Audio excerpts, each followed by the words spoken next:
Saqqara, 3000 ans de mort, entassés sous une bande de sable large de quelques kilomètres.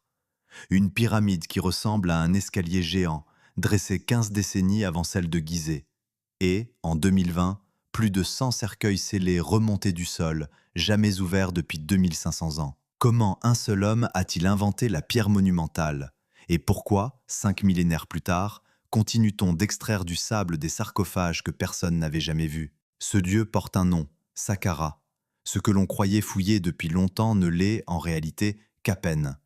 Sous chaque dune dort une chambre que nul n'a encore éclairée. Pour comprendre, il faut remonter au tout début, à une capitale blanche posée au bord du fleuve et à la falaise déserte que ses habitants choisirent pour y déposer leurs morts. La cité des morts au mur de la capitale blanche. Sur le plateau, à l'ouest du Nil, la terre sonne creux. Un archéologue qui frappe le sol du talon, en certains points de Saqqara, entend une résonance sourde, presque métallique, qui ne ressemble pas au bruit mat du désert compact. Sous ses pieds s'ouvrent des puits verticaux, des galeries, des chambres taillées dans le calcaire. On estime aujourd'hui qu'il existe davantage de constructions sous la surface de ce site qu'au-dessus. Le paysage visible, quelques pyramides érodées, des murs bas, des monticules jaunes, n'est que la partie émergée d'une architecture souterraine dont personne ne connaît encore l'étendue exacte. Cette bande de désert mesure environ 7 km du nord au sud, sur une largeur d'un peu plus d'1,5 km. À l'échelle d'un pays, c'est une broutille. À l'échelle funéraire, c'est le plus long chantier de l'histoire humaine. On y a enterré des morts pendant plus de 3000 ans, sans interruption véritable, depuis les premières dynasties jusqu'à l'époque romaine. Aucune cathédrale d'Europe, aucun temple d'Asie n'a été utilisé aussi longtemps pour la même fonction. 3000 ans, c'est la distance qui nous sépare de la guerre de Troie, multipliée par 1,5 fois. Pour comprendre pourquoi ce lieu précis, il faut d'abord regarder ce qui se trouvait en face, de l'autre côté des champs. À une quinzaine de kilomètres au nord-est de Saqqara s'étendait Memphis, la capitale du royaume. Les Égyptiens l'appelaient, entre autres noms, le mur blanc, probablement en raison de l'enceinte de briques crues enduites de chaux qui l'entourait et que le soleil rendait éblouissante. Memphis fut fondée, selon la tradition, à la charnière entre la Haute et la Basse-Égypte, au point exact où la vallée étroite s'ouvre en éventail vers le delta. Celui qui tenait Memphis tenait les deux moitiés du pays. C'était une capitale politique avant d'être une capitale religieuse, un poste de contrôle posé sur la charnière d'un empire. De cette ville, il ne reste presque rien. Les crues du Nil ont recouvert ses briques de limon, les villages modernes se sont installés dessus, les pierres de ces temples ont servi de carrière pendant des siècles. Aujourd'hui, un visiteur qui cherche Memphis trouve un jardin de palmiers, quelques colosses couchés, un sphinx d'albâtre. La capitale la plus puissante du monde antique tient dans un musée en plein air que l'on traverse en 20 minutes. Et pourtant, son cimetière, lui, est toujours là. Intact, ou presque. C'est l'un des paradoxes fondateurs de l'Égypte. La ville des vivants a disparu, la ville des morts a survécu. L'explication tient en un mot, le matériau. Les Égyptiens bâtissaient leurs maisons, leurs palais, leurs entrepôts en briques crues, de la boue du Nil mélangée à de la paille, moulée et séchée au soleil. C'est un matériau excellent, isolant, bon marché, facile à produire en quantité, mais il ne résiste ni à l'humidité, ni au temps. Les demeures de l'éternité, en revanche, on les voulait éternelles. Là, et là seulement, on employa la pierre. Le résultat est une inversion troublante. Nous connaissons infiniment mieux la manière dont les Égyptiens mouraient que la manière dont ils vivaient. Le silence, sur la falaise, n'est pas celui d'un désert vide. C'est un silence habité, presque tendu. Le vent racle la surface et charrie une poussière fine qui crisse entre les dents. La lumière tombe à la verticale, écrase les reliefs, efface les ombres. Puis, en fin de journée, tout se redresse d'un coup. Les gradins de la pyramide projettent des barres d'ombre nettes sur le sable et l'on voit soudain apparaître, en creux, des dizaines de rectangles réguliers qui n'étaient pas visibles à midi. Ce sont les murs arasés de tombes. Le terrain ne révèle sa géométrie qu'à la lumière rasante. Reste une question que les premiers voyageurs européens se posaient déjà et à laquelle on ne répond pas d'un mot. Pourquoi avoir installé la nécropole ici, sur cette falaise aride, plutôt que dans la plaine fertile, à côté de la ville, comme le font la plupart des civilisations agricoles? La réponse la plus souvent citée est religieuse, et elle est exacte, mais elle n'est pas complète. Commençons par elle. Pour les Égyptiens, l'ouest est la direction du soleil couchant, donc du domaine des morts. Le défunt part vers l'Occident. Les textes désignent les morts comme ceux de l'Ouest, et une déesse, Amentet, personnifie cette région. Enterrer sur la rive occidentale du fleuve n'était pas une commodité, c'était une orientation cosmologique. Le soleil disparaissait chaque soir derrière la falaise libyque et renaissait chaque matin à l'est. Le mort suivait le même trajet, s'enfonçait dans la nuit et espérait en ressortir. La topographie de la vallée offrait ce symbolisme tout fait, avec un fleuve pour frontière et une falaise pour seuil. Mais un ingénieur, en montant sur le plateau, voit autre chose. Il voit d'abord que le terrain est hors d'atteinte de la crue. Chaque été, le Nil montait et noyait toute la plaine sous une nappe d'eau limoneuse. Une tombe creusée dans les champs aurait été inondée une fois par an et son contenu détruit en une génération. Ce terrain surélevé, lui, culmine à une quarantaine de mètres au-dessus de la vallée. L'eau n'y monte jamais. Il voit ensuite que la plaine était trop précieuse pour qu'on y enterre qui que ce soit. Toute la richesse de l'Égypte tenait dans cette étroite bande de limon noir. Y installer un cimetière de plusieurs kilomètres carrés aurait été un gaspillage inconcevable. Le désert, lui, ne servait à rien. On y déposa donc ce qui devait durer. Il voit enfin, et c'est le point décisif, la qualité du sol. Saqqara repose sur un banc de calcaire tendre, régulier, homogène, facile à creuser au ciseau de cuivre et suffisamment stable pour que les galeries tiennent sans étaiement. Ce calcaire se laisse entamer comme du bois dur, mais durci au contact de l'air. On pouvait y descendre des puits de 10, 20, 30 mètres, y ouvrir des chambres latérales et la roche ne s'effondrait pas. Sur les terrains sablonneux ou instables du delta, rien de tel n'aurait été possible. Le choix de Saqqara est donc aussi une décision technique. Peut-être la première grande décision technique de l'histoire de l'architecture. Le sable par-dessus a fait le reste. Poussé par le vent, il a recouvert les tombes année après année, les scellant sous une couverture sèche, stérile, sans oxygène ni bactéries. Il a préservé les couleurs, les tissus, les corps. Et il a rendu la nécropole invisible. Les premières générations enterrées ici ne disposaient pas encore de pyramides. Elles construisaient des mastabas, des tombes rectangulaires basses, aux murs légèrement inclinés vers l'intérieur, en briques crues, surmontant un puits et une chambre creusée dans le rocher. Le mot vient de l'arabe et désigne le banc de terre battu devant les maisons de village. C'est exactement à cela que ces monuments ressemblent, vus de loin. Sur la crête nord du site, les hauts dignitaires des deux premières dynasties se firent bâtir des mastabas colossales dont certaines dépassaient 50 mètres de longueur, avec des façades à redans imitant les niches d'un palais royal. Elles étaient peintes de couleurs vives. Vues depuis Memphis, alignées sur le bord de la falaise, elles formaient une façade continue qui dominait la ville, une architecture conçue pour être regardée d'en bas, depuis le monde des vivants. Tout cela, pourtant, était encore en terre, impressionnant, ordonné, monumental même, mais périssable. Le lieu attendait autre chose, quelqu'un qui décide, un jour, de traduire ces formes de boue dans une matière qui ne s'effrite pas. Sans cercueil que personne n'avait vu. Le 3 septembre 2020, à une dizaine de mètres sous la surface, la lampe d'un ouvrier éclaira une paroi de bois peint. Elle n'était ni fissurée, ni effondrée, ni vidée. Elle était fermée. Le couvercle tenait encore au flanc par le mortier d'origine, et les couleurs, ocre, bleu, blanc, se lisaient comme si l'atelier venait de livrer la pièce. Derrière ce premier cercueil s'en trouvait un deuxième, puis un troisième. Empilés, calés les uns contre les autres, rangés dans une chambre latérale de la taille d'une petite pièce d'habitation. Au terme de la campagne, le compte dépassa la centaine. Plus de 100 sarcophages scellés, remontés de 3 puits creusés à une douzaine de mètres de profondeur, sur un site fouillé, cartographié et visité depuis 150 ans. Aucun d'entre eux n'avait été ouvert depuis environ 2500 ans. Le chiffre a de quoi surprendre, mais ce n'est pas lui qui frappe le plus les spécialistes, c'est l'adjectif, scellé. En Égypte, l'immense majorité des tombes connues ont été pillées, souvent dans l'Antiquité même, parfois quelques années seulement après l'inhumation. Les voleurs travaillaient vite, connaissaient les plans, savaient où frapper. Trouver un ensemble intact de cette ampleur relève de l'exception statistique. Trouver 100 ensembles intacts au même endroit relève d'autre chose, de la preuve que la nécropole conserve encore des zones entières auxquelles personne n'a jamais touché. L'air, en bas, est immobile et sec. Le puits descend à la verticale, taillé au ciseau dans le calcaire, avec des encoches régulières creusées dans deux parois opposées pour permettre la remontée.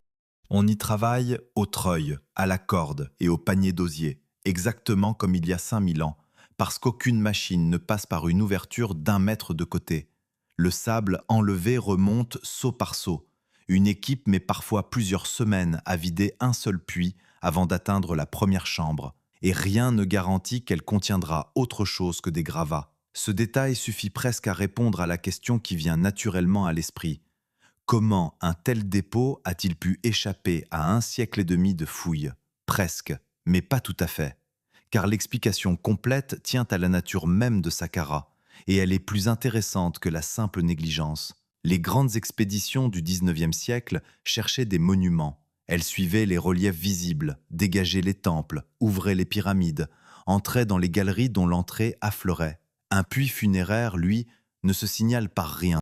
Comblé volontairement au moment de la fermeture, puis recouvert par le vent, il présente en surface une tache de sable identique à celle qui l'entoure. On peut marcher dessus 1000 fois sans le voir. Les fouilleurs anciens creusaient là où le sol promettait quelque chose.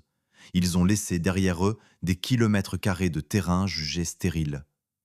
À cela s'ajoute l'échelle.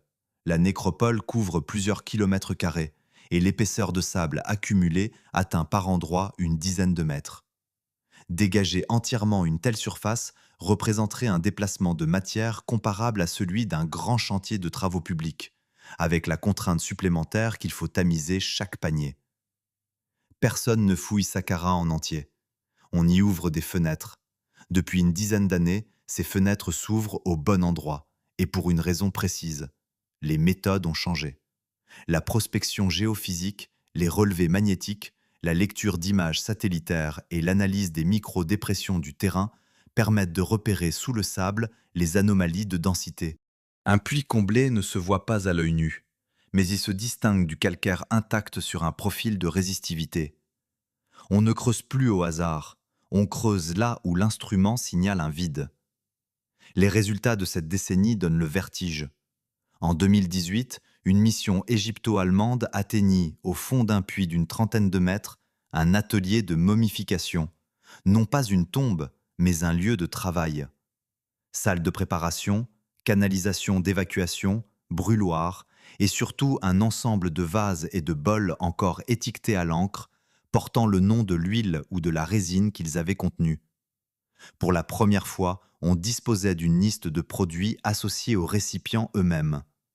Les analyses chimiques menées ensuite sur les résidus ont permis d'identifier des substances importées de très loin, résines de conifères venues du Levant, bitume et des matières végétales dont les sources les plus probables se situent en Asie du Sud-Est.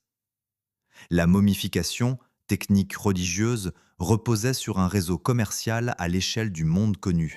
Dans le même complexe, les archéologues remontèrent 54 momies, et sur l'une d'elles, un objet dont il n'existe qu'une poignée d'équivalents. Un masque funéraire en argent doré, encore en place sur le visage. L'or est fréquent en Égypte. L'argent y était plus rare que l'or, car le pays n'en possédait pas de gisement et devait l'importer. Ce masque appartenait à un prêtre dont le nom n'a pas été conservé en entier. Puis vinrent les puits au cercueil. Puis, en 2023, 2 nouveaux ateliers de momification, l'un pour les humains, l'autre pour les animaux, datés de la 30e dynastie entre 380 et 343 avant notre ère. Puis des tombes de l'Ancien Empire, des statues, des sarcophages de pierre, dont l'un pesant une vingtaine de tonnes. Chaque saison, depuis 10 ans, apporte son annonce. Il n'existe aucun autre site archéologique majeur au monde dont l'actualité soit à ce point continue. Une précision s'impose ici, et elle change le regard que l'on porte sur ces images. Ces fouilles ne sont plus l'œuvre d'expéditions étrangères venues extraire des trésors. Les missions qui ont ouvert les puits de 2020 et les ateliers de 2023 sont dirigées par des archéologues égyptiens, avec des équipes égyptiennes, sous l'autorité du service des antiquités du pays. Les objets restent en Égypte. Le récit a changé de main, Et il a changé de nature. On n'exhume plus pour emporter, on exhume pour comprendre. Comprendre quoi précisément dans le cas de ces cercueils? La majorité d'entre eux datent de la basse époque, autour du 6e ou du 5e siècle avant notre ère, soit plus de 2 millénaires après la construction de la pyramide à degrés. Leurs occupants étaient des prêtres, des fonctionnaires, des membres d'une classe moyenne aisée. Ils se sont fait enterrer là, au pied d'un monument déjà antique à leurs yeux, dans un geste que l'on comprend bien, reposer près du sacré. Un Égyptien du 6e siècle avant notre ère regardait la pyramide de Djéser à peu près comme nous regardons les vestiges de Rome. Elle était vieille, célèbre, chargée de prestige, et le site tout entier fonctionnait comme un aimant funéraire depuis si longtemps que plus personne n'en interrogeait l'origine. Voilà le renversement que ces découvertes imposent. On visite Saqqara en croyant regarder un site épuisé, un livre refermé, une antiquité dont tout aurait été dit. Ce désert est en réalité le chantier le plus actif de l'archéologie mondiale, et il livre chaque année des objets qu'aucun œil n'avait vus depuis l'époque où Athènes construisait le Parthénon. Si un seul monument mérite qu'on lui accorde une minute d'attention et un signe d'approbation avant de passer à autre chose, c'est bien celui-là. Le paradoxe, en refermant ce conte, est que toutes ces découvertes concernent des époques tardives. Les cercueils scellés, les ateliers, les masques d'argent appartiennent à la fin de l'histoire égyptienne, pas à son commencement.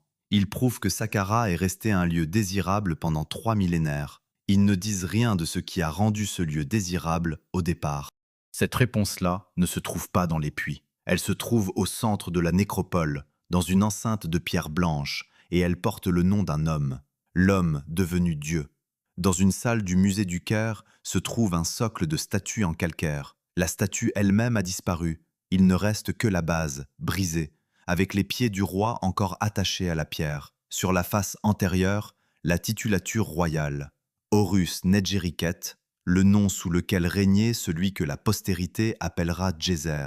Et sur le côté droit, gravé dans le même mouvement, une seconde inscription. Elle donne un nom qui n'est pas celui d'un roi, ni d'un fils de roi, ni d'un dieu, chancelier du roi de Basse-Égypte, premier après le roi, administrateur du grand palais, prêtre lecteur en chef, chef des sculpteurs et des fabricants de vases de pierre, Imhotep. La portée de ce détail échappe à qui ne connaît pas les usages égyptiens. Une statue royale appartient au roi exclusivement. Y faire figurer le nom d'un particulier revient à l'associer, sur le même bloc de pierre, à la personne divine du souverain. On ne connaît pour l'Ancien Empire presque aucun cas comparable. Ce socle constitue la preuve matérielle qu'un homme non royal occupait, à ce moment précis de l'histoire, une position sans équivalent, et il constitue en même temps la seule attestation contemporaine de son existence. Tout le reste de ce que l'on croit savoir sur lui vient de textes rédigés des siècles, parfois des millénaires plus tard. Il faut mesurer ce que cela signifie. Le premier architecte dont l'histoire humaine ait retenu le nom est connu par une ligne gravée sur un socle cassé. Les titres, eux, se lisent avec précision, et ils dessinent une fonction plutôt qu'un portrait. Chancelier, c'est-à-dire responsable du trésor et des ressources. Administrateur du grand palais, c'est-à-dire de l'appareil d'État. Prêtre lecteur en chef, c'est-à-dire détenteur des textes rituels, de leur récitation, du calendrier des cérémonies. Chef des sculpteurs et des fabricants de vases de pierre, c'est-à-dire patron des ateliers qui travaillaient la matière dure. La combinaison est remarquable. Le même homme contrôlait le financement, le personnel, le rituel et la technique. Aucun de ces titres ne dit architecte, terme qui n'existait pas, mais leur réunion décrit exactement la fonction qu'exige un chantier sans précédent. Cette concentration de pouvoir explique beaucoup de choses que l'on attribue parfois au génie solitaire. Bâtir un monument de pierre à cette échelle supposait d'ouvrir des carrières, de nourrir des milliers d'ouvriers pendant des années, de détourner une partie de la production agricole du pays, de recruter et de former des tailleurs, d'organiser le transport et de justifier religieusement l'ensemble. Une seule personne, placée au sommet de toutes ces filières à la fois, pouvait tenir un tel projet. Le talent ne suffisait pas, il fallait l'appareil d'État tout entier dans une seule main. Le nom disparaît ensuite pendant très longtemps, puis il revient, et il revient transformé. À partir de la basse époque, environ 2000 ans après la mort de l'intéressé, les documents égyptiens mentionnent Imhotep comme un dieu. Non pas comme un ancêtre vénérable, non pas comme un sage cité en exemple, mais comme une divinité recevant un culte, des prêtres, des temples, des offrandes. On lui attribue une généalogie divine, fils du dieu artisan Ptah, patron de Memphis. On lui bâtit des sanctuaires. Les malades viennent y dormir dans l'espoir d'une guérison en songe. Les scribes, avant de commencer à écrire, versent quelques gouttes d'eau de leur godet en son honneur. Lorsque les Grecs s'installent en Égypte, ils l'identifient à leur propre dieu de la médecine, Asclépios, et le sanctuaire principal qui lui est consacré à Saqqara prend le nom d'Asclépieion. Le passage de l'homme au dieu est, dans l'histoire des religions, une affaire rare. En Égypte, les rois défunts devenaient divins par nature, en vertu de leur fonction. Un particulier, presque jamais. On compte à peine quelques cas sur 3000 ans, et Imhotep est de loin le plus important d'entre eux. L'ampleur du culte se mesure au sol. Sur la partie nord de la nécropole s'étend un secteur que les archéologues appellent les animaleries sacrées, où l'on a repéré des galeries souterraines contenant, selon les estimations, plusieurs centaines de milliers d'oiseaux momifiés. Les pèlerins venus consulter le dieu guérisseur achetaient une momie d'ibis et la faisaient déposer en offrande. L'ibis était l'animal de Thoth, dieu de l'écriture et de la sagesse, auquel Imhotep se trouvait étroitement associé. Autrement dit, la mémoire d'un ingénieur du 3e millénaire a produit, 2000 ans plus tard, une industrie religieuse dont les déchets remplissent des kilomètres de couloirs. Une distinction s'impose ici, car elle sépare le vérifiable de la légende. Que l'homme ait existé et dirigé le chantier de Djéser, l'inscription du socle et quelques graffitis postérieurs le confirment. Que le culte lui ait été rendu à partir de la basse époque, les temples, les stèles et les milliers d'offrandes le confirment également. En revanche, tout ce qui touche à sa biographie personnelle, sa naissance, sa formation, ses supposés traités de médecine, les proverbes qu'on lui prête, appartient à une tradition tardive, reconstruite bien après coup, et ne repose sur aucun document de son époque. Les Égyptiens de la basse époque ont fabriqué un personnage à partir d'un nom, comme on fabrique une statue à partir d'un bloc. L'homme réel reste pour l'essentiel une fonction et un chantier. Le lieu où ce culte s'exerçait garde d'ailleurs son atmosphère. Dans les galeries du secteur nord, l'air est chargé d'une poussière blanchâtre, très fine, qui reste en suspension et pique la gorge. Le plafond est bas, il faut avancer courbé.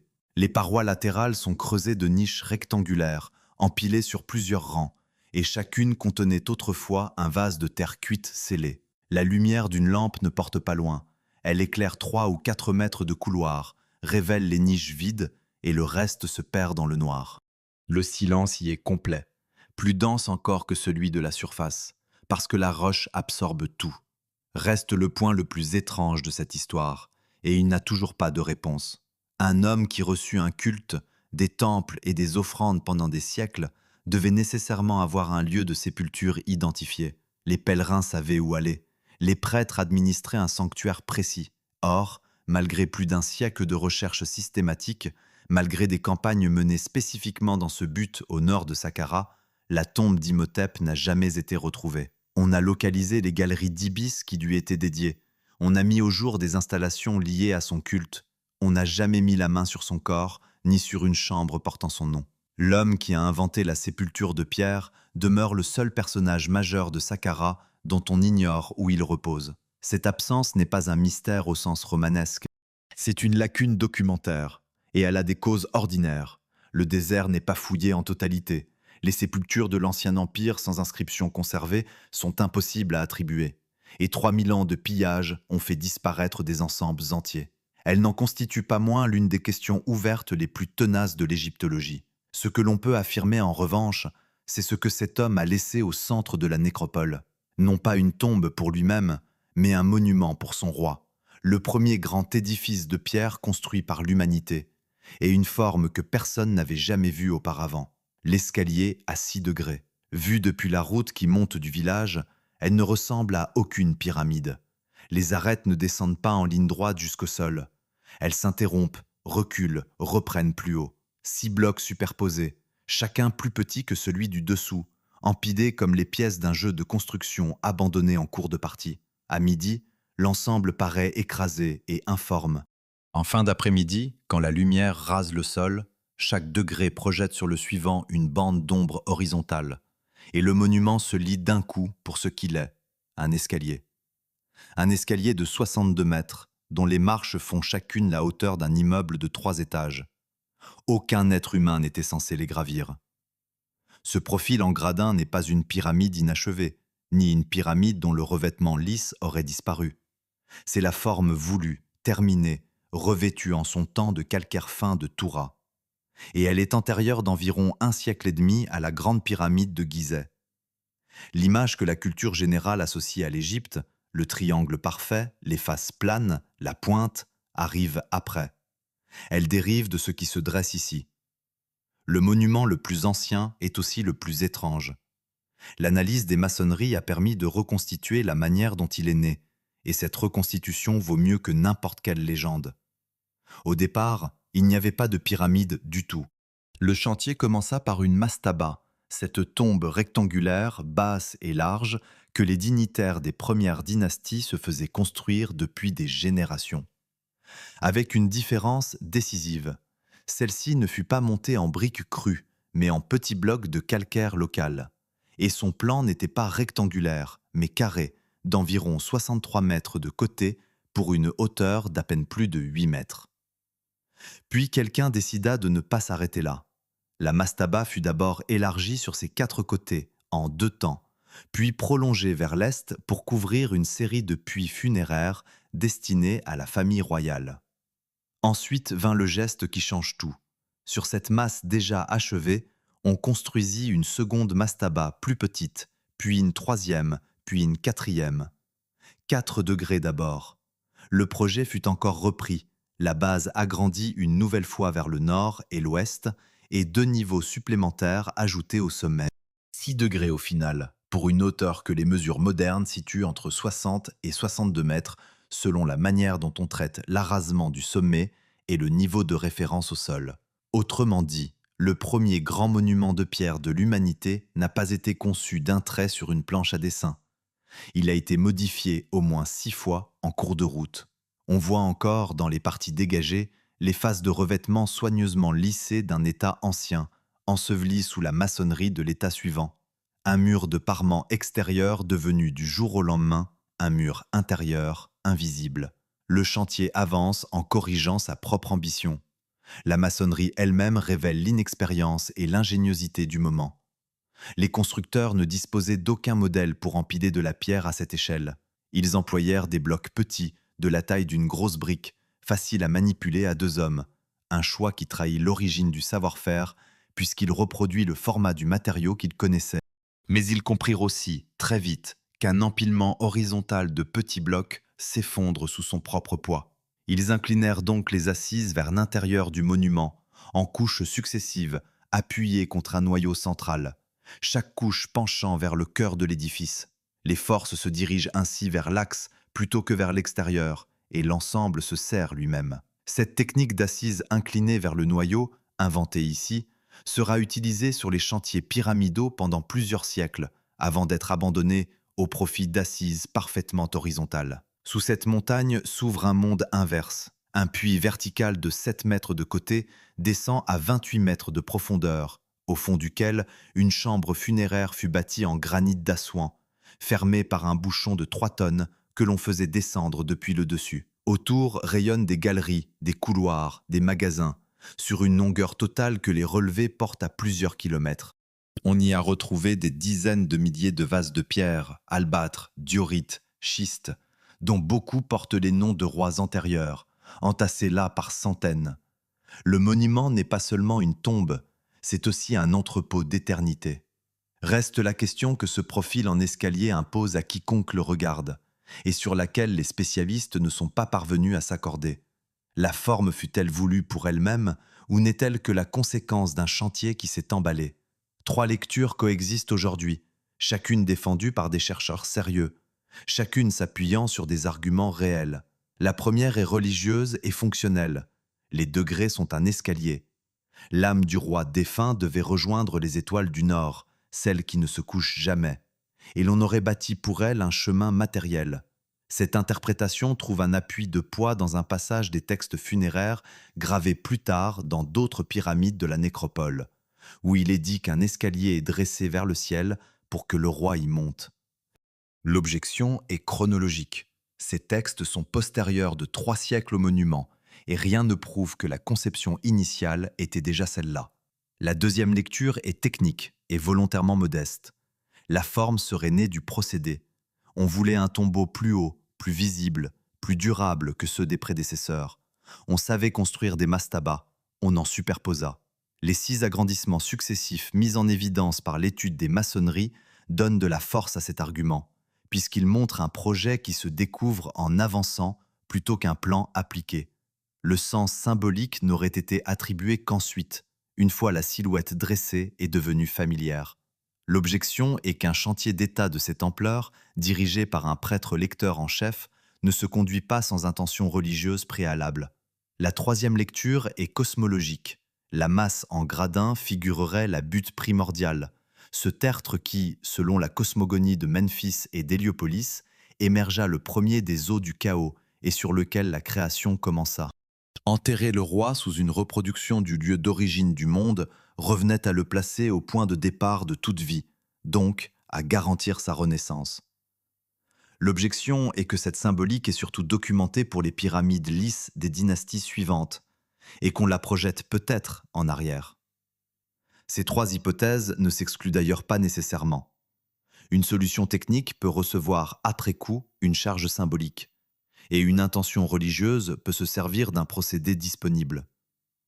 Ce qu'aucune source contemporaine ne permet de trancher, c'est l'ordre dans lequel les choses se sont produites, parce que le règne concerné n'a laissé presque aucun texte suivi.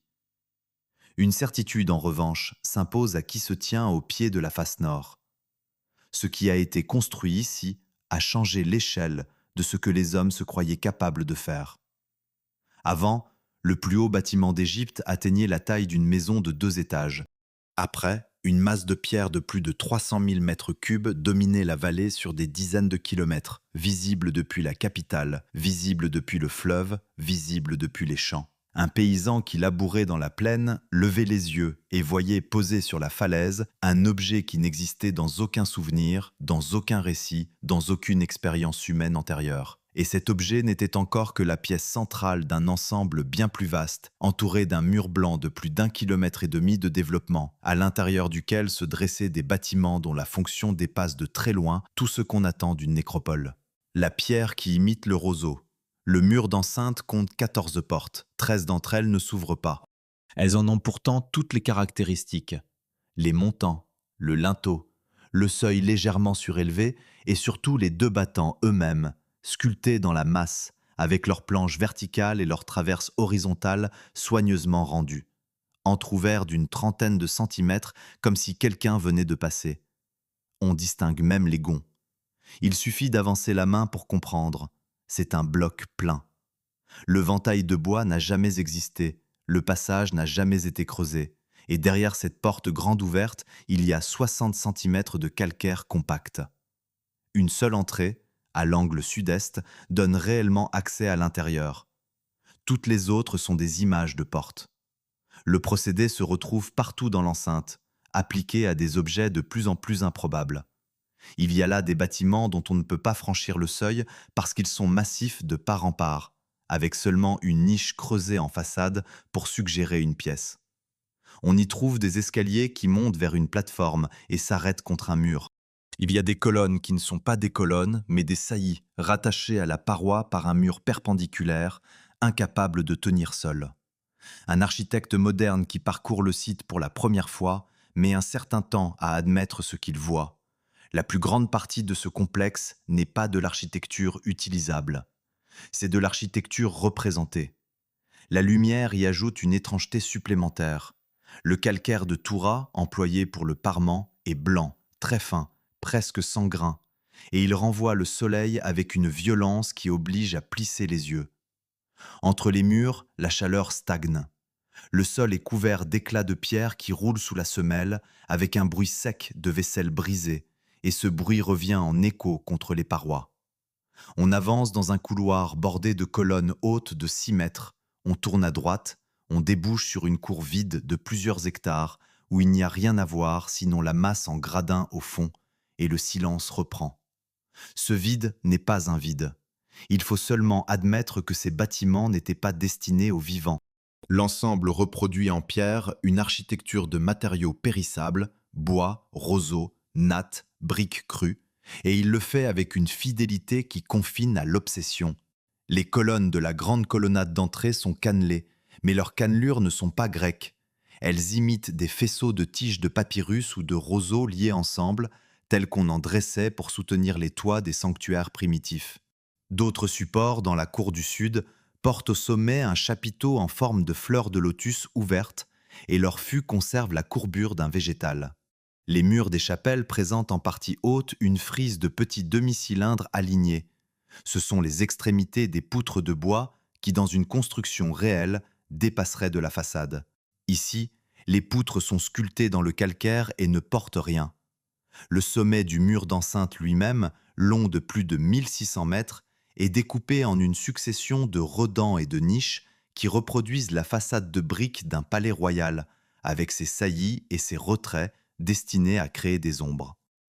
Les Égyptiens appelaient cette enceinte à redans la façade du palais, et son motif figurait déjà, 2 siècles plus tôt, sur les tombes des premiers rois. Le geste devient limpide lorsqu'on additionne ces observations. On n'a pas construit ici une nécropole, on a construit une résidence. Plus exactement, on a transposé dans un matériau impérissable tous les bâtiments qui servaient au roi de son vivant. Le palais, sa cour, ses chapelles provinciales, ses aires de cérémonie. Le mort devait continuer à exercer ses fonctions royales pour l'éternité, et il lui fallait pour cela un décor complet. Puisque ce décor devait durer toujours, on le fit en pierre, et puisqu'il n'allait servir qu'à un être immatériel, il n'avait pas besoin d'être praticable. Une porte peinte s'ouvre pour une âme. Un bâtiment plein contient tout ce qu'un esprit peut y chercher. La cour la plus vaste du complexe éclaire cette logique mieux que tout le reste. Elle est bordée de 2 constructions basses en forme de B, et elle servait au déroulement d'une cérémonie précise, la fête Sed, célébrée normalement après 30 années de règne, au cours de laquelle le souverain devait courir un parcours délimité par des bornes afin de démontrer que sa vigueur physique justifiait encore son pouvoir. Le rite se répétait ensuite tous les quelques années. Ici, la cour, les bornes et les autels ont été taillés une fois pour toutes dans le calcaire, à l'usage d'un roi qui les emprunterait indéfiniment. À côté s'aligne une double rangée de chapelles représentant les sanctuaires des provinces du pays, celle du sud d'un côté, celle du nord de l'autre. Aucune n'a d'intérieur. Toutes ont une façade, un toit courbe imitant une charpente de roseaux et une porte qui ne s'ouvre pas. Sous la surface, le même souci de reproduire le monde des vivants prend une forme plus délicate encore. Les couloirs souterrains les plus élaborés du complexe sont revêtus de dizaines de milliers de petites plaquettes de faïence bleu-vert, longues de quelques centimètres, percées à l'arrière et fixées au mortier dans un maillage de pierre. Assemblées, elles composent des panneaux qui reproduisent des nattes de roseaux tendues sur les parois d'une chambre. La faïence égyptienne n'est pas de la porcelaine.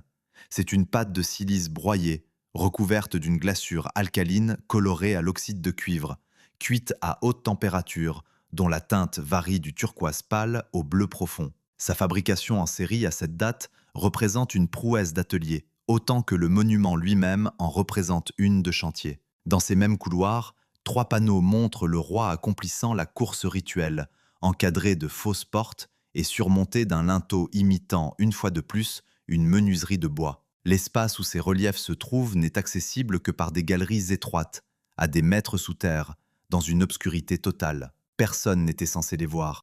Ils fonctionnaient par leur seule existence. Cette manière de faire éclaire une évidence que l'on oublie facilement. Les bâtisseurs ne cherchaient pas à inventer une architecture de pierre.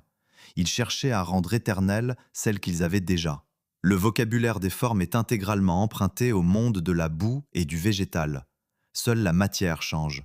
Et c'est précisément ce transfert prudent, cette traduction littérale d'un langage dans un autre, qui a permis à l'entreprise d'aboutir. Personne n'aurait su concevoir d'emblée des formes proprement lithiques.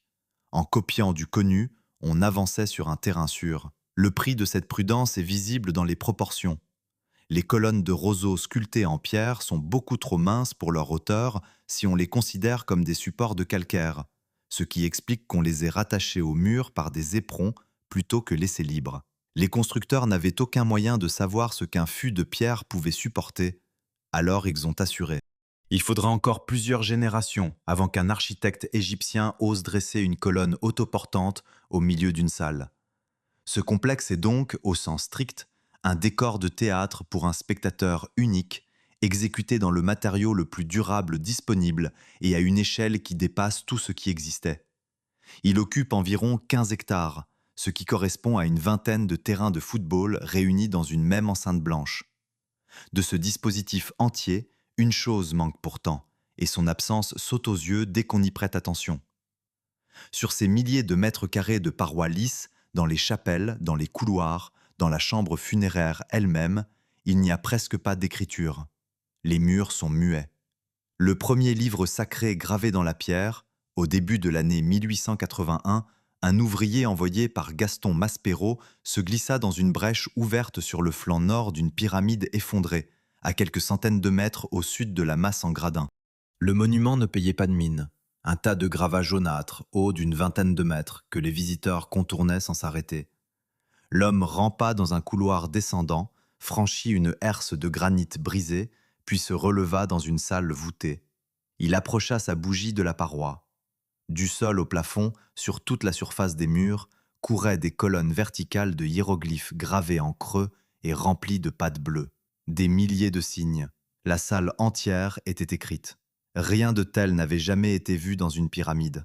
Depuis le début de l'égyptologie, on tenait pour acquis que les chambres funéraires royales étaient nues, parce que toutes celles que l'on avait ouvertes jusque-là l'étaient. À Gizeh, les parois sont lisses. Dans les grandes pyramides de Dachour, lisses également. L'idée s'était installée qu'un tombeau royal se passait de texte, que la puissance du monument suffisait et qu'on écrivait ailleurs, sur les stèles et dans les temples. Cette conviction reposait en réalité sur un échantillon trompeur. Les monuments les plus célèbres se trouvaient être les plus anciens, et ils appartenaient tous à une période antérieure à l'invention de ce qu'on venait de découvrir. La pyramide où l'ouvrier tenait sa bougie était celle d'Ounas, dernier souverain de la 5e dynastie, mort autour de 2350 avant notre ère. Les textes qui l'éclairaient sont les plus anciens écrits religieux de longueur significative que l'humanité ait conservés. On les appelle depuis les textes des pyramides. Leur ancienneté se mesure mal sans point de comparaison. Ces colonnes de hiéroglyphes précèdent d'environ 1000 ans le livre des morts, cette compilation sur papyrus que l'on associe spontanément à l'Égypte. Elle précède de plus d'un millénaire les premières rédactions des textes bibliques. Elle précède les poèmes homériques d'environ 1600 ans. Rien d'autre, dans aucune civilisation, ne remonte aussi haut sous une forme aussi développée et aussi complète. L'ensemble du corpus, reconstitué à partir de la pyramide d'Ounas, puis de celle de ses successeurs, compte plus de 700 formules distinctes. Aucun monument ne les porte toutes. Chaque roi ou chaque équipe de prêtres opérait une sélection. La chambre d'Ounas en contient environ 280. Le choix des textes, leur emplacement sur telle ou telle paroi, l'ordre dans lequel ils se succèdent, tout cela obéit à une organisation dont on discute encore la logique exacte. Le contenu, lui, se laisse décrire sans difficulté. Il s'agit de formules destinées à accompagner le roi défunt dans sa transformation, à écarter les dangers qu'il rencontrera, à lui garantir la nourriture, le mouvement, l'usage de ses membres, la reconnaissance par les dieux. Certaines sont des adresses directes aux divinités, certaines sont des instructions rituelles à réciter lors des offrandes. Certaines sont des incantations contre les serpents, très nombreuses, gravées de préférence à hauteur d'homme le long des passages. Certaines relèvent de la pure poésie cosmique. Le mort y monte au ciel, sur les rayons du soleil, prend place parmi les étoiles impérissables du nord, traverse un lac céleste, se voit ouvrir les portes du firmament. Le ton surprend par sa hardiesse. Le roi n'y implore pas, il exige, il négocie, il menace parfois. Un passage célèbre décrit le souverain défunt s'emparant des dieux eux-mêmes pour absorber leur puissance et leur savoir. Une image d'une violence rituelle qui a longtemps embarrassé les traducteurs. La disposition matérielle de ces textes mérite qu'on s'y arrête, car elle contredit tout ce qu'on attend d'un livre. Ils ne sont pas gravés pour être lus. Personne, après la fermeture de la tombe, ne devait entrer dans cette salle. Les colonnes ne suivent pas un ordre de lecture continu d'une paroi à l'autre. Certaines commencent au plafond, d'autres se lisent en tournant autour de la pièce, d'autres sont placées dans le passage étroit reliant deux chambres, là où aucune lampe n'aurait éclairé plus de 2 signes à la fois. L'écriture agit ici comme un dispositif, non comme un message. Le signe gravé produit l'effet qu'il décrit, indépendamment de tout lecteur humain. Un détail achève de le prouver. Dans plusieurs formules, les hiéroglyphes représentant des animaux dangereux, le serpent, le lion, le scorpion, ont été délibérément mutilés par le graveur. Le corps du serpent est coupé en deux par un trait. Les pattes du lion sont omises. Le dard du scorpion effacé. Ces signes n'étaient pas jugés inoffensifs. Enfermer une vipère hiéroglyphique dans la chambre d'un roi mort revenait à y enfermer une vipère. On la neutralisait donc en la tronquant. Cette pratique, que les égyptologues appellent la mutilation des signes, se retrouve dans les tombes pendant des siècles, et elle dit tout du statut de l'écriture dans cette culture. La salle elle-même est petite. Le plafond, en dalles inclinées formant un pignon, est peint en bleu nuit et semé d'étoiles jaunes à 5 branches, de sorte que le mort repose sous un ciel. Le tiers ouest de la chambre, autour de l'emplacement du sarcophage de basalte, échappe aux hiéroglyphes. Il est revêtu de panneaux d'albâtre sculptés en fausses portes de palais, blancs et translucides. La pierre y prend sous une lumière rasante une couleur de miel. Il fait frais. L'air sent la poussière minérale et le calcaire humide. Et sur les 3 autres parois, à quelques centimètres du visage, ces milliers de signes remplis de bleu forment une texture régulière qui donne l'impression d'un tissu plutôt que d'un texte. Reste à comprendre pourquoi cela apparaît à ce moment précis, après plus de 3 siècles de pyramides muettes, et sous le règne d'un roi dont le monument est l'un des plus modestes de sa dynastie. Aucune source ne fournit la réponse, mais les faits permettent d'en cerner les contours. Les formules elles-mêmes sont manifestement plus anciennes que leurs gravures. Leur langue archaïque, leurs allusions à des rites tombés en désuétude et leurs mentions de pratiques funéraires antérieures indiquent une longue transmission orale ou sur support périssable. Ce qui change sous Unas n'est donc pas l'existence de ces textes, mais la décision de les inscrire dans la pierre de la tombe. Cette décision coïncide avec un affaiblissement du pouvoir royal. Les pyramides de la fin de la 5e dynastie sont nettement plus petites que celles de Gizeh. Les grands domaines provinciaux gagnent en autonomie. Les fonctionnaires se font construire des tombes de plus en plus riches. Une lecture répandue veut que la garantie d'éternité, autrefois assurée par la masse même du monument et par le rituel entretenu par l'État, ait été reportée sur le texte. Quand on ne peut plus bâtir une montagne, on grave. Le mot devient le support de ce que la pierre ne porte plus. Ces formules ne resteront pas longtemps réservées aux rois. Dès la période suivante, on les retrouve adaptées dans les tombes de particuliers, peintes à l'intérieur des cercueils de bois. Puis, un millénaire plus tard, recomposées sur des rouleaux de papyrus que n'importe quel Égyptien fortuné pouvait acheter. La lignée est directe, formule après formule. Ce qui fut gravé pour un seul homme dans une chambre scellée est devenu le texte funéraire le plus copié du monde antique. Un lieu qui avait déjà donné la première architecture de pierre venait de livrer, 3 siècles plus tard, le premier livre. Des millions d'offrandes. Le compte s'arrêta une première fois à 1 800 000. Puis les fouilleurs comprirent qu'ils n'avaient dégagé qu'une portion des galeries, et que le chiffre réel se situait probablement au-delà de 4 millions. Il ne s'agissait ni de blocs, ni de vases, ni de fragments. Il s'agissait d'oiseaux. Sous le secteur nord de Saqqara court un réseau de couloirs taillés dans le calcaire, large d'à peine 2 mètres, haut d'autant, dont les parois sont creusées de niches empilées sur 5 ou 6 rangs. Chaque niche contenait un pot de terre cuite scellé, et chaque pot contenait un ibis momifié, enveloppé de bandelettes de lin. Quand les niches furent pleines, on empila les pots à même le sol du couloir, jusqu'au plafond, en laissant un passage étroit. Quand le couloir fut plein, on en creusa un autre. Les galeries connues s'étendent aujourd'hui sur plusieurs kilomètres, et elles ne sont pas entièrement explorées. Un couloir voisin abrite le même dispositif pour des faucons, un autre pour des chats, un autre encore pour des babouins, disposés en position assise dans des caissons individuels. Sur l'ensemble du site, en additionnant les secteurs fouillés depuis le XIXe siècle, le nombre total de dépouilles animales préparées, bandées et déposées à Saqqara se compte en millions. L'odeur dans ces galeries ne ressemble à rien d'autre.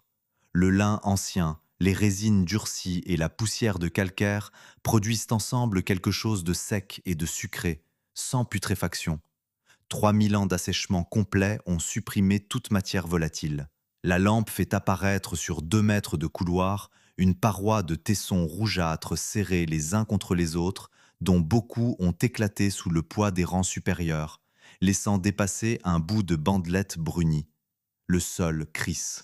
Le plafond, à certains endroits, est noirci par la fumée des lampes de ceux qui travaillaient là.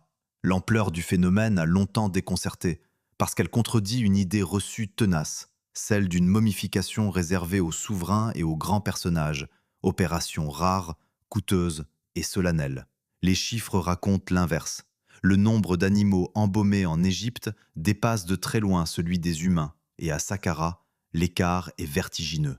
L'explication ne relève ni de l'affection pour les bêtes, ni d'un culte rendu aux animaux eux-mêmes. Un Égyptien de la basse époque ne considérait pas l'ibis comme divin. Il considérait que le dieu Thoth, maître de l'écriture, du calcul et de la sagesse, pouvait se manifester sous cette forme, et qu'un ibis correctement préparé, déposé dans un sanctuaire, constituait un objet de communication avec lui. La momie servait de message. Le pèlerin arrivait au sanctuaire avec une demande, une guérison, un procès, une naissance, un voyage sûr, achetait un oiseau embaumé auprès du personnel du temple, payait le dépôt et repartait en ayant confié sa requête à un intermédiaire matériel qui resterait sur place, sous terre, indéfiniment. Le geste équivaut à un cierge allumé, à une plaque de remerciement scellée dans un mur, à un ex-voto. Une fois cette logique comprise, les millions de dépouilles cessent d'être une bizarrerie et deviennent une statistique économique. Chaque momie représente un pèlerin, une transaction, une somme versée. Multipliée par des siècles de fréquentation, l'affaire prend les dimensions d'une industrie. Les fouilles ont mis au jour l'ensemble de la chaîne. Des enclos d'élevage où les oiseaux étaient nourris et gardés, des bassins, des ateliers de préparation avec leurs tables, leurs cuves à natron et leurs réserves de résine, des ateliers de poterie produisant en série les pots de dépôt, toujours au même format. Un personnel spécialisé, dont les archives sur Ostracon mentionnent les fonctions et les salaires, et, en bout de chaîne, les équipes chargées de descendre les pots et de tenir les registres. Les analyses isotopiques et génétiques menées sur des centaines d'ibis indiquent d'ailleurs que les oiseaux n'étaient pas tous élevés en captivité. Une part importante provenait de populations sauvages capturées dans les marais, ce qui suppose une organisation de collecte à l'échelle de la vallée entière. Les contrôles de qualité étaient inégaux. Les radiographies modernes ont montré que certains paquets soigneusement bandés, extérieurement irréprochables, ne contiennent qu'une poignée de plumes, quelques ossements dépareillés, parfois rien du tout, hormis de la boue et du lin. Ces momies vides ont donné lieu à des interprétations opposées. Fraude commerciale pour les uns, procédé rituel admis pour les autres, puisque la présence d'un fragment de l'animal pouvait suffire à représenter l'ensemble. Les deux lectures cohabitent, et il est probable que les deux réalités aient coexisté selon les périodes et les ateliers. À côté de cette production de masse existait, au même endroit, l'exact contraire. Un culte unique, réservé, d'un faste sans mesure. Sous la nécropole s'ouvre une galerie principale longue de plus de 300 mètres, haute de plusieurs mètres, bordée de chambres latérales creusées à intervalles réguliers. Dans 24 de ces chambres repose un sarcophage taillé dans un seul bloc de granit noir ou de Grovac. Les dimensions défient l'entendement. Environ 4 mètres de long, plus de 2 mètres de large, presque 3 mètres de haut avec le couvercle, pour une masse qui atteint et dépasse la 50aine de tonnes. Les surfaces intérieures et extérieures sont polies au point de réfléchir la lumière comme un miroir sombre. Les angles sont vifs. Certains portent une inscription, la plupart sont nus. Chacun de ces coffres contenait un taureau. Le taureau Apis était considéré comme la manifestation vivante du dieu Ptah, patron de Memphis et des artisans. Un seul existait à la fois. On le reconnaissait à des marques précises sur la robe, on le sélectionnait parmi des troupeaux, on l'installait dans un enclos attenant au grand temple, où il recevait des soins, des offrandes et des consultations oraculaires. Sa manière de se déplacer, d'accepter ou de refuser la nourriture était interprétée comme une réponse. À sa mort, l'Égypte entrait en deuil. L'animal était embaumé sur une table d'albâtre de plusieurs tonnes, dont plusieurs exemplaires ont été retrouvés à Memphis, puis conduits en procession jusqu'à la nécropole et déposés dans un de ces sarcophages. Ensuite commençait la recherche de son successeur. L'acheminement de ces monolithes constitue à lui seul un problème d'ingénierie non résolu. Le granit provient d'Assouan, à plus de 800 km en amont. Il fallait extraire le bloc, le transporter par voie fluviale, le hisser sur la falaise, le descendre dans une galerie souterraine par une rampe, puis le faire pivoter et le glisser dans une chambre latérale dont les dimensions ne laissent, par endroits, que quelques centimètres de jeu de chaque côté. Certains sarcophages sont restés bloqués en chemin. On en trouve un abandonné dans le couloir, jamais parvenu à destination. Dans la galerie, le silence a une qualité particulière. L'espace est assez vaste pour que le son se propage, et un pas produit un écho qui met un temps perceptible à revenir. Le granit absorbe la lumière au lieu de la renvoyer, si bien que les coffres apparaissent d'abord comme des absences dans la paroi, des rectangles plus noirs que l'obscurité. En passant la main sur une face, on ne sent aucune aspérité. La pierre est froide, lisse, tiède au bout de quelques secondes seulement, comme un métal. Tous ces sarcophages ont été trouvés ouverts et vides. Les couvercles, dont chacun pèse une vingtaine de tonnes, avaient été déplacés de côté, parfois brisés. Les pilleurs avaient travaillé bien avant l'arrivée des archéologues, à une date impossible à établir, et ils avaient emporté les amulettes d'or déposées sur les corps des taureaux. Deux sépultures, pourtant, échappèrent au saccage, et leur découverte, un jour de 1851, allait faire de Saqqara le site archéologique le plus commenté d'Europe. Les sphinx qui dépassaient du sable. Un homme de 31 ans, envoyé en Égypte par le musée du Louvre avec une mission précise et un budget modeste, se tenait au bord de la falaise et regardait une tête de pierre qui affleurait le sable. Sa mission était d'acheter des manuscrits coptes dans les monastères. Il n'y était pas parvenu. Les autorités religieuses se méfiaient, les portes restaient closes et l'argent du Louvre dormait dans sa cassette. Auguste Mariette avait donc du temps, une frustration considérable, et cette tête de sphinx à demi ensevelie devant lui, dont l'orientation ne lui parut pas fortuite. Il se souvenait d'un passage lu chez un géographe grec du 1er siècle qui décrivait à Memphis un temple de Sérapis situé dans un endroit tellement exposé au vent que le sable y recouvrait les sphinx d'une allée jusqu'à la tête. La phrase l'avait marqué. Sur le terrain, ce jour-là, il en avait un sous les yeux. Mariette engagea des ouvriers et fit creuser. Le deuxième sphinx apparut. Puis le troisième. En suivant l'alignement, campagne après campagne, il finit par en dégager plus d'une centaine, disposés de part et d'autre d'une voie processionnelle rectiligne. L'allée conduisait à une entrée. L'entrée donnait sur des galeries souterraines. Les galeries contenaient les sarcophages de granit des taureaux sacrés. La découverte fut annoncée à Paris et produisit un effet considérable. L'égyptologie sortait à peine du déchiffrement des hiéroglyphes. Elle vivait encore de textes et de collections. On venait de lui donner un monument entier, retrouvé grâce à une phrase antique correctement interprétée. Le récit s'arrête d'ordinaire là, et c'est dommage, car la suite compte davantage. Mariette avait quitté la France pour acheter des manuscrits. Il ne rentra pas. Les fouilles se prolongèrent, la mission initiale fut abandonnée, et l'affaire finit par provoquer une correspondance embarrassée entre le Louvre, qui n'avait commandé ni sphinx ni taureau, et son envoyé, qui creusait sans autorisation formelle. Il obtint des crédits supplémentaires, des refus, de nouveaux crédits. Pendant ce temps, les caisses partaient vers Paris. Il faut regarder ce moment sans anachronisme et sans complaisance. Le milieu du XIXe siècle était, pour les antiquités égyptiennes, une période de prélèvement massif. Les consuls européens en poste à Alexandrie constituaient des collections personnelles qu'ils revendaient au musée. Les voyageurs fortunés emportaient ce qui tenait dans un bagage. Des monuments entiers étaient débités, expédiés, remontés à Londres, à Berlin, à Turin, à Paris. Les autorités locales délivraient des autorisations contre paiement, sans inventaire ni contrôle. Ce qui sortait du sol sortait aussi du pays. Or, l'homme qui participa à ce système est également celui qui y mit fin. En 1858, le vice-roi d'Égypte le nomma à la tête d'un service nouvellement créé, chargé de la conservation des antiquités. Mariette disposait désormais d'une autorité administrative sur l'ensemble des sites du pays, et il l'exerça dans une seule direction, interdire l'exportation. Il fit établir que les objets découverts appartenaient à l'Égypte et devaient y demeurer.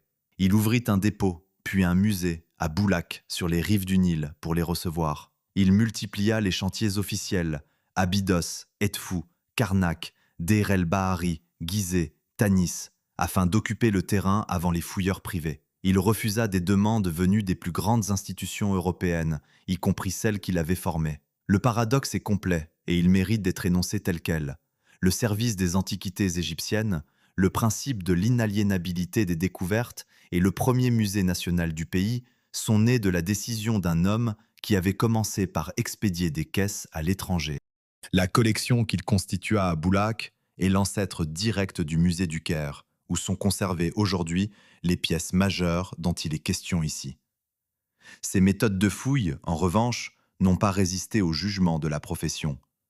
Il travaillait vite sur un très grand nombre de sites simultanément, avec des équipes nombreuses et peu de relevés. Il employa la poudre pour ouvrir des passages obstrués, notamment dans les galeries des taureaux. Il publia tardivement et incomplètement. Une partie de l'information stratigraphique fut perdue au moment même où elle était produite, et les archéologues qui reprirent le site un siècle plus tard durent reconstituer des contextes que personne n'avait consignés. Il fut un découvreur remarquable et un enregistreur médiocre, ce qui décrit assez bien l'archéologie de son époque. Reste la scène qui donna à cette histoire sa charge romanesque, et sur laquelle il convient d'être précis, car elle a beaucoup circulé sous des formes embellies. Dans une chambre latérale des galeries, Mariette atteignit un ensemble funéraire que les pilleurs n'avaient pas touché. Le sarcophage était en bois et non en granit. Autour, des objets déposés lors de la cérémonie, des amulettes, des figurines, des vases. Et sur le sol du couloir menant à cette chambre, dans une couche de sable fin et sec, des empreintes de pieds nus, laissées par les hommes qui avaient refermé le lieu et s'en étaient allés à reculons pour effacer leur passage, sans y parvenir tout à fait. Ces traces datent d'environ 3000 ans.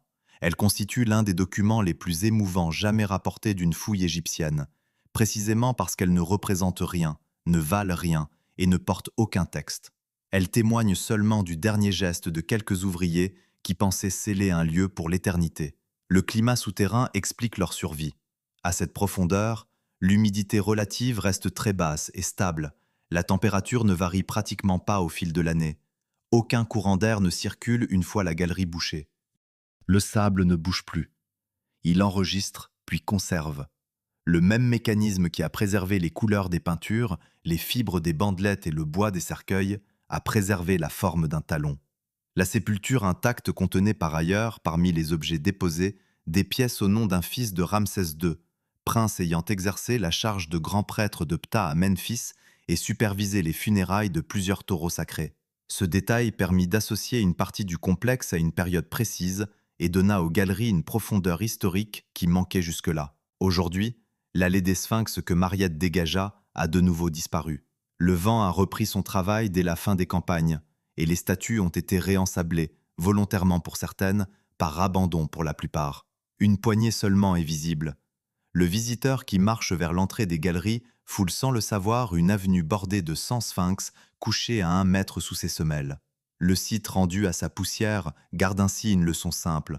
Ce désert ne se laisse pas fouiller une fois pour toutes. Il se referme derrière ceux qui l'ouvrent, et chaque génération doit recommencer. Un homme, au siècle suivant, tira de ce constat une conclusion radicale. Plutôt que de multiplier les chantiers comme Mariette, il consacrerait sa vie entière à un seul monument. 70 ans devant une seule pyramide. En 1926, un jeune architecte de 24 ans, fraîchement diplômé, accepta un poste temporaire en Égypte. Le contrat portait sur une saison de fouilles. Il devait dessiner des relevés, établir des plans, rentrer en France et commencer une carrière normale. Il mourut à Saqqara, sur le même chantier, en 2001, à l'âge de 99 ans. Entre ces deux dates, Jean-Philippe Lauer ne travailla presque nulle part ailleurs. Il consacra 75 années de son existence à un seul ensemble de bâtiments, le complexe funéraire du roi Djéser, et il en fit le plus long chantier de restauration jamais conduit par une seule personne dans toute l'histoire de l'archéologie. Aucun autre cas comparable n'est documenté. Ce que le jeune homme découvrit en arrivant ressemblait fort peu à ce que l'on voit aujourd'hui. La grande enceinte n'était pas dégagée. Les colonnades gisaient à terre, réduites en tambours dispersés sous plusieurs mètres de sable et de débris. Les chapelles du sud n'étaient que des moignons de maçonnerie.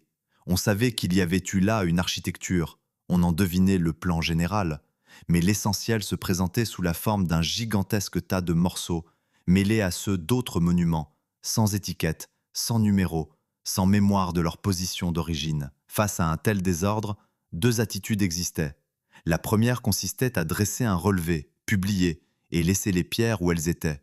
La seconde consistait à remonter. Lauer choisit la seconde, et il choisit une méthode précise, l'anastylose. Le principe en est simple à énoncer et redoutable à appliquer.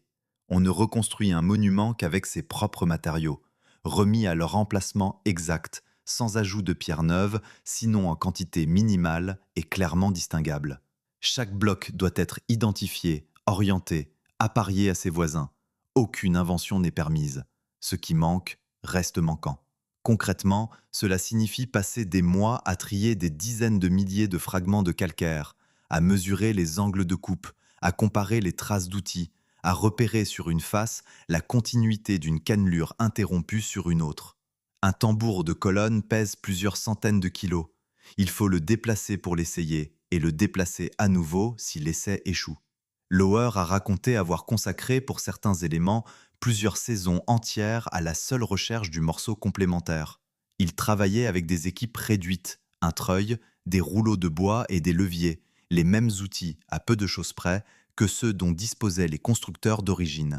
Le sable, autour du chantier, restitue la chaleur toute la nuit. En janvier, le vent du nord traverse l'enceinte et rend l'air coupant. En mai, la surface du calcaire devient brûlante au toucher dès 9 heures du matin, et la poussière blanche se dépose sur les vêtements, sur les mains, dans les cheveux, avec cette texture farineuse qui ne s'enlève pas. Un homme accroupi devant deux fragments, les tournant l'un contre l'autre pour vérifier si les cassures coïncident, a passé là-dessous plus de 70 hivers. Le résultat le plus visible de ce travail est la grande colonnade d'entrée. 40 supports engagés, alignés en deux rangées le long d'un couloir de plus de 50 mètres, haut de 6 mètres, portant aujourd'hui une couverture de dalles. Rien de tout cela ne tenait debout quand Lauer arriva. Chaque tambour a été retrouvé, identifié, reposé. Le visiteur qui traverse ce passage marche entre des colonnes véritables, remontées avec la pierre du 3e millénaire avant notre ère, et non entre des copies. Il en va de même pour la façade des chapelles du Sud, pour les murs à redans de l'enceinte, pour la maison du Nord et la maison du Sud, pour l'entrée monumentale. Une part importante de ce que l'on photographie aujourd'hui sur ce site existe parce qu'un homme a décidé, saison après saison, de remettre les pierres à leur place. Son apport ne se limita pourtant pas au maniement des blocs, et c'est ici que son cas devient scientifiquement intéressant. En remontant les bâtiments, Lauer comprenait leur construction de l'intérieur. Il observait comment les assises avaient été montées, quelles corrections les bâtisseurs avaient apportées en cours de route, où les proportions changeaient, quel format de bloc correspondait à quelle campagne de travaux. C'est en grande partie grâce à cette pratique manuelle qu'a pu être établie la chronologie des agrandissements successifs du monument principal. Cette suite d'états emboîtés qui montre un projet se transformant en marchant. Un archéologue qui fouille lit des couches. Un architecte qui remonte lit des gestes. Il publia abondamment, dessina des centaines de planches d'une précision remarquable, forma des générations de chercheurs égyptiens et étrangers et défendit ses hypothèses avec une opiniâtreté que ses collègues décrivaient avec un mélange d'affection et d'exaspération. Certaines de ses interprétations ont été discutées, révisées, parfois abandonnées. Sa restitution de la hauteur de certains éléments, notamment, a fait l'objet de contre-propositions. C'est le sort normal de tout travail scientifique, et il ne diminue en rien l'ampleur de l'entreprise. L'anastylose, du reste, comporte une part de risque que Lauer connaissait mieux que personne. Remonter, c'est décider. Chaque bloc reposé fige une hypothèse sur la façade et rend les hypothèses concurrentes difficiles à examiner par la suite. Un fragment mal apparié devient une erreur en 3 dimensions, visible par des millions de visiteurs et coûteuse à corriger. Certains restaurateurs contemporains préfèrent pour cette raison consolider sans reconstruire et laisser les éléments au sol, disponibles pour d'autres lectures. Le débat entre ces deux écoles n'est pas tranché. L'une privilégie la lisibilité du monument pour le public et la compréhension par la pratique, l'autre la prudence documentaire et la réversibilité. Les deux positions ont leurs arguments et leurs praticiens. Ce qui échappe à la controverse, en revanche, tient à l'échelle du temps. Une carrière scientifique ordinaire dure 30 à 40 ans. Un chantier de restauration majeur en Europe se compte en décennies, mais il passe de main en main, chaque responsable héritant des choix du précédent avec les ruptures de méthode que cela entraîne. Ici, la même personne a tenu le fil d'un bout à l'autre. La cohérence du résultat vient de là. Lauer continua de venir sur le site après ses 90 ans, marchant avec difficulté dans les couloirs qu'il avait relevés 70 ans plus tôt, corrigeant encore des détails, discutant encore de l'emplacement d'un tambour. Il est enterré en France, mais son nom reste attaché à Saqqara plus solidement que celui de bien des rois qui y reposent. La comparaison n'est d'ailleurs pas gratuite. Le monument qu'il a passé sa vie à relever fut construit selon les estimations les plus courantes en une vingtaine d'années. Le remonter en a demandé plus de 70. Où repose le premier architecte? Le 3 janvier 2021, une équipe dirigée par des archéologues égyptiens ouvrit, au sud de l'enceinte blanche, une chambre funéraire contenant un rouleau de papyrus long de plus de 4 mètres, portant un chapitre du recueil funéraire que les Égyptiens appelaient le livre de la sortie au jour. Le nom de son propriétaire, un certain Poudiaki, était inscrit dessus. Le document reposait là depuis environ 3500 ans. Il n'avait été précédé d'aucune indication. Aucun texte ancien ne signalait cette tombe. Aucun voyageur ne l'avait décrite. Aucune carte ne la portait. Elle se trouvait à quelques centaines de mètres d'un monument visité chaque jour par des autocars entiers. Les campagnes des 5 dernières années ont produit une accumulation comparable. Des ateliers de préparation funéraire, des chapelles de la fin de l'Ancien Empire encore couvertes de reliefs, des statues intactes de couples enlacés, des puits menant à des chambres où les couleurs des peintures, le rouge de l'ocre, le bleu-vert des pigments de cuivre, le noir de suie, ont conservé une fraîcheur qui déroute quiconque les découvre à la lampe. Dans l'une de ces tombes, dégagée en 2018, les scènes de la vie quotidienne peintes sur les parois paraissent avoir été achevées quelques semaines plus tôt. Des hommes fondent le métal, d'autres construisent une barque, des singes cueillent des fruits, et les visages ont encore leurs contours nets. Une constante relie toutes ces découvertes. Elles sont conduites par des équipes égyptiennes, sous l'autorité du pays, et rien n'en sort. Les objets vont au musée, les corps sont traités avec des protocoles définis, les rapports sont publiés au Caire. La différence avec le 19e siècle ne tient pas seulement à la nationalité des fouilleurs, elle tient à la finalité.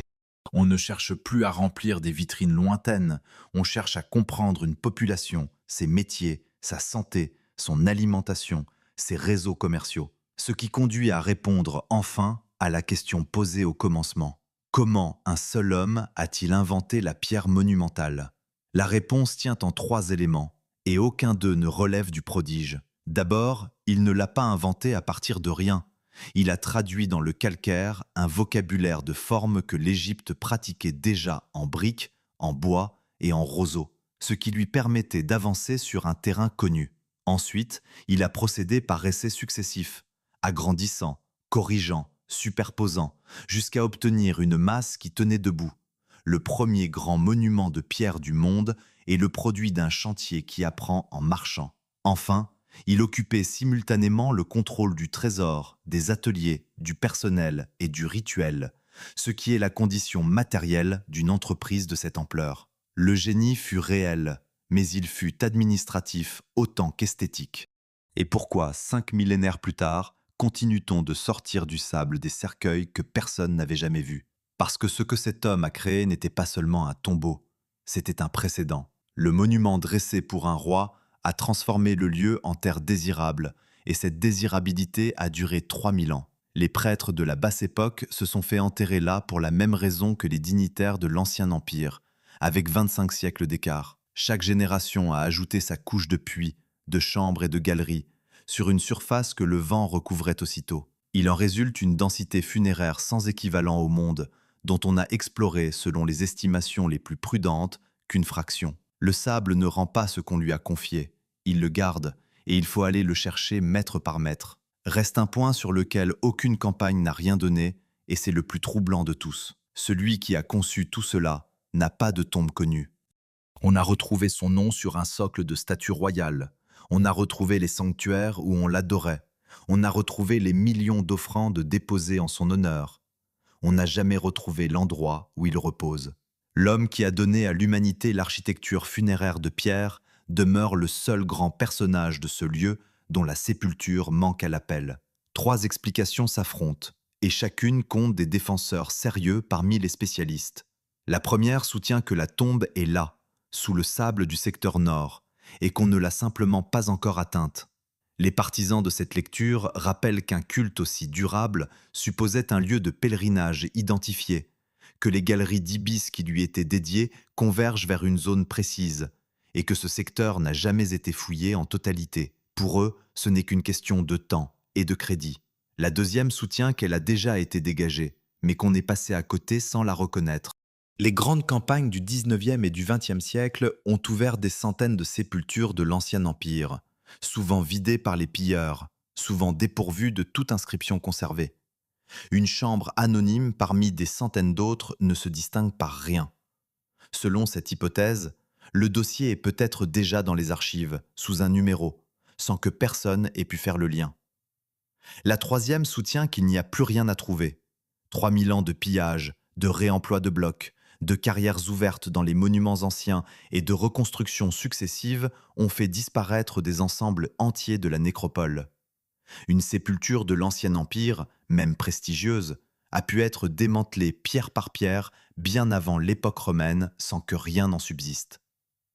Ces trois positions ne sont pas départageables en l'état, faute d'un seul document ancien indiquant le lieu de l'inhumation. Chacune s'appuie sur des faits vérifiables et chacune bute sur la même absence. Alors dites-le en commentaire, franchement. Selon vous, la tombe du premier architecte du monde dort-elle encore intacte sous le sable de Saqqara? A-t-elle déjà été ouverte par des fouilleurs qui ne l'ont pas identifiée? Ou bien a-t-elle été détruite depuis si longtemps qu'aucune fouille ne la retrouvera jamais? Chacune des trois réponses a ses défenseurs chez les égyptologues, et l'avis de chacun a sa valeur ici. Merci d'être resté jusqu'au bout de cette descente dans le sable de Saqqara. Un pouce levé aide beaucoup ces vidéos à trouver leur public, et un abonnement permet de ne pas manquer les prochaines enquêtes. À très bientôt, ailleurs, devant d'autres pierres.